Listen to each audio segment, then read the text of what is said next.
Ce soir à Espol, dans le cadre des Model United Nations, nous accueillons un ancien ambassadeur de France et secrétaire adjoint de l'ONU chargé du département des opérations de maintien de la paix, Monsieur Alain Leroy.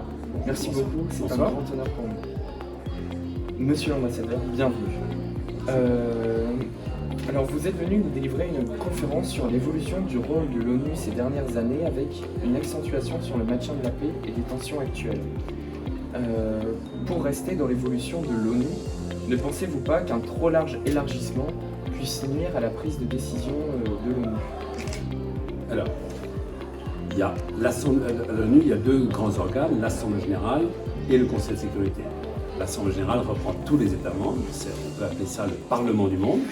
Là, il y a 193 États membres, et c'est indispensable que tous les pays qui le veulent puissent y être admis. Là, l'élargissement se pose, c'est plus difficile, sur le Conseil de sécurité. Le Conseil de sécurité, c'est 15 membres, dont 5 membres permanents. Et le problème se pose parce que les 5 membres permanents sont les 5 qui ont été désignés en 1945, après la guerre. Bien, même si en 1971, la Chine populaire a remplacé la République de Taïwan, ce sont les 5 mêmes pays. Or, les très grandes puissances sont arrivées, le Japon, l'Allemagne, le Brésil, l'Inde. Et donc, les membres permanents ne représentent plus exactement l'équilibre des forces dans le monde. D'où cette idée que pousse la France en faveur de l'élargissement du Conseil de sécurité pour avoir plus de membres permanents. Et la France pense en particulier à l'Allemagne, le Brésil, l'Inde et le Japon. Mais ça se heurte à beaucoup de difficultés, d'abord parce que les États-Unis, Russie et Chine ne sont pas intéressés à l'élargissement du Conseil de sécurité et qu'ensuite, d'autres pays disent pourquoi ces pays-là et pas d'autres. Donc c'est compliqué, mais ça répond à une vraie demande de légitimité du Conseil de sécurité. Il représentait le monde en 1945, mais on est en 2020, 75 ans après. Ça serait juste de faire des ajustements et élargir le nombre de membres permanents. Et justement, et à l'Afrique, bien sûr. Et l'Afrique n'a pas de membres permanents au Conseil de sécurité. Il faudrait qu'il y ait au moins 2 sièges permanents en Afrique. Mais élargir ce Conseil de sécurité, ça ne poserait pas des questions d'ordre exécutif, de même le problème du veto, si le veto augmente? Alors, d'abord ça je pense que, alors il y a la question du veto, on va en dire un mot, mais sinon, il suffit d'avoir des règles de vote strictes pour Conseil de sécurité, qu'on soit 15 ou 21 ou 22, s'il y a une règle de vote qui s'applique. Après, c'est jamais le vote, on n'est jamais obligé d'avoir l'unanimité du Conseil de sécurité. La charte dit bien, aujourd'hui il faut 9 voix sur 15, s'il y a 21 membres, j'imagine qu'il faudra 12 voix, ça c'est tout à fait faisable. Alors la question du droit de veto, elle est majeure, parce que c'est ça qui bloque une partie des décisions des Nations Unies aujourd'hui. Et dans l'élargissement, mais on n'est pas là, s'il y avait élargissement, est-ce que les nouveaux membres permanents auraient le droit de veto ou pas? Il y a tout un débat sur cette question. Mais la première question, c'est la proposition de la France et d'autres pays, du Mexique en particulier, de réduire l'usage du droit de veto, parce que c'est ça qui nuit le plus à l'efficacité du Conseil de sécurité. Merci beaucoup. Question plus en rapport avec votre parcours. Vous avez commencé votre carrière dans le privé, mais cependant vous avez servi la fonction publique en devenant sous-préfet jusqu'à devenir ambassadeur de France. Qu'est-ce qui vous a poussé à rejoindre la fonction publique et motivé à être diplomate? Très simplement, le goût de l'intérêt général. Pour moi, je travaillais dans le privé, ça marchait très bien, mais pour moi, que mes réussites servent essentiellement, uniquement à mes actionnaires de la société, pour moi, mais je ne dis pas que c'est pas pour tout le monde, parce que c'était très important aussi, mais moi j'avais envie que mes réussites, mes aptitudes peut-être à la négociation ou à la médiation puissent servir à un intérêt général et si possible prévenir des conflits ici ou là, en Afrique ou dans les Balkans ou ailleurs. J'avais envie de ça et j'ai pu participer à beaucoup d'opérations de médiation, de prévention de conflits et j'en étais très fier. Et donc je ne regrette pas ce choix que j'ai fait. Mais à nouveau, chacun est utile là où il est.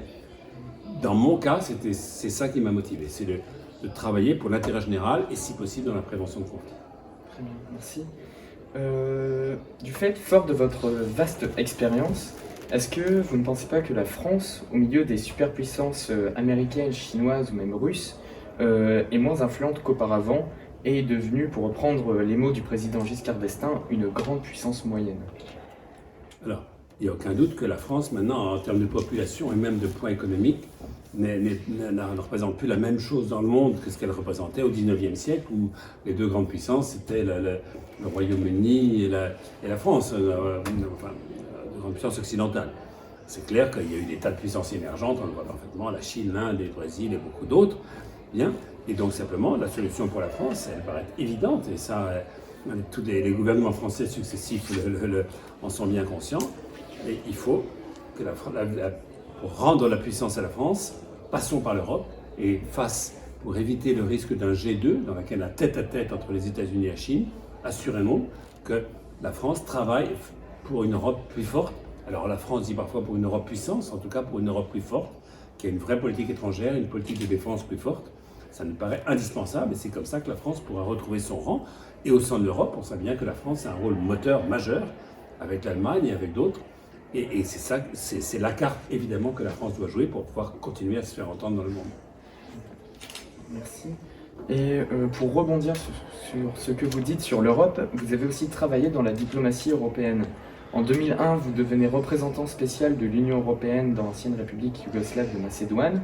En 2007, vous êtes chargé par le président Nicolas Sarkozy de piloter le projet d'Union pour la Méditerranée. Et de 2015 à 2016, vous êtes secrétaire général du service européen pour l'action extérieure. À l'heure du Brexit, du veto de la France à l'entrée de la Macédoine du Nord et de l'Albanie, quelle est votre vision de l'avenir pour l'Union européenne ? Un élargissement, un renfermement ou une collaboration plus étroite entre les membres ? Alors d'abord, le Brexit, c'est maintenant un état de fait. Je le regrette terriblement, comme beaucoup d'autres, mais c'est un état de fait. L'essentiel maintenant, c'est de maintenir une bonne relation avec le Royaume-Uni, qu'il ne devienne pas un rival en faisant du dumping. Donc c'est l'objet de toute la négociation de l'année 2020, pour trouver un accord favorable avec eux, y compris en matière de défense, dans laquelle chacun sait, l'armée britannique est très importante pour assurer une défense européenne, du continent européen crédible. Sur l'élargissement de l'Europe, l'idée, c'est quand même, elle est généralement partagée, de dire qu'il va y avoir un élargissement de l'Europe à terme pour finir le continent européen. On voit bien que la Grèce est dans l'Union européenne depuis longtemps, mais les pays qui sont plus proches, comme le Monténégro, la Croatie, pas la Croatie, la Monténégro, la Serbie, la Macédoine et d'autres, ne sont pas dans l'Europe. Donc, tous les chefs d'État européens ont, à plusieurs occasions, réaffirmé que tous ces pays avaient une perspective de rejoindre l'Union européenne. Donc, simplement, la question, c'est quand est-ce qu'on commence les négociations. Alors, au dernier Conseil européen, la France s'était opposée au début de l'ouverture des négociations. On verra ce qui va se passer au Conseil européen du mois de mars, peut-être. Ça, je ne sais pas, c'est les chefs d'État qui vont en décider. Peut-être ces négociations d'adhésion pour la Macédoine du Nord et l'Albanie vont commencer. Mais on parle que de commencement de négociation d'adhésion, on ne parle pas d'adhésion. L'adhésion, c'est au bout d'un processus de 10 ou 15 ans. Donc il n'est pas question que ces pays, la Macédoine du Nord et l'Albanie, rejoignent l'Europe avant 10 ou 15 ans. La question, c'est est-ce qu'on leur donne le droit de commencer les négociations d'adhésion ou pas. Pour ma part, je suis favorable. Et c'est évidemment les chefs d'État et le gouvernement qui vont en décider. Bien, merci. Et en particulier au prochain Conseil européen du mois de mars. Avant-dernière question. Quand vous voyez la jeune génération d'étudiants en sciences politiques, qu'est-ce qui vous marque le plus ? Ben là, aujourd'hui, je suis venu faire cette conférence avec plaisir et j'ai eu énormément de plaisir à voir que l'assistance était nourrie, qu'il y avait beaucoup de jeunes de Lille, mais de partout, qui sont venus de beaucoup d'endroits de France et d'ailleurs. Et c'est tous des jeunes qui croient à l'intérêt général, qui croient au multilatéralisme, qui croient à l'ONU. Ça veut dire que ça fait chaud au cœur. Ça fait chaud au cœur. Alors c'est vrai que tout le monde n'arrivera pas après à travailler à l'ONU ou comme diplomate au Quai d'Orsay, mais beaucoup vont essayer et une bonne partie réussira. Voilà, moi ça me fait chaud au cœur de voir beaucoup de jeunes qui sont intéressés à ensemble travailler au futur de la planète, à la réduction des conflits, au développement de l'Afrique. Voilà, je dis, ça me fait très chaud au cœur de voir ces jeunes motivés et intéressés, qui posent des dizaines de questions. C'était pour moi très enrichissant et je ne regrette pas une seule seconde d'être venu. C'est très enrichissant aussi pour nous, étudiants, d'avoir votre expérience et votre présence ici. Et enfin, est-ce que vous auriez une petite anecdote marquante de votre carrière au sein de l'ONU ? Ben voilà, pour anecdote. Ben, je disais tout à l'heure que j'avais accompagné le secrétaire général Ban Ki-moon quand il a été reçu par Obama, quand Obama venait d'être élu président. Deux choses. D'abord, une chose sérieuse, c'est là que Obama a fait vraiment un discours complètement en faveur du multilatéralisme et de l'ONU. C'était donc janvier 2009, il venait d'être élu.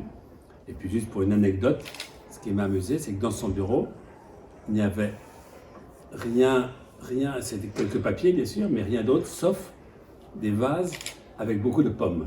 C'était visiblement Madame Obama qui s'assurait que quand il était un peu tendu, etc., il mange des pommes et pas du chocolat ou du sucre ou autre chose. Voilà, pour l'anecdote, c'était amusant, son bureau. Il y avait 4 ou 5 vases dans lesquels il n'y avait que des pommes à manger. Très bien, merci beaucoup pour avoir répondu à toutes ces questions. Et la vidéo est terminée. Merci. Et pour moi, grande félicitations à Expo Moon, vraiment. Je sens des jeunes très motivés. Chapeau d'avoir organisé ça, c'est pas facile. Que les jeunes viennent ici un vendredi soir et un week-end. Bravo à Expo Moon et à l'ESPOL d'avoir organisé tout ça. Chapeau. Et moi, si on me demande de revenir, je reviendrai avec beaucoup de plaisir. Merci beaucoup. Merci à vous d'avoir suivi et merci encore une fois à Expo Moon.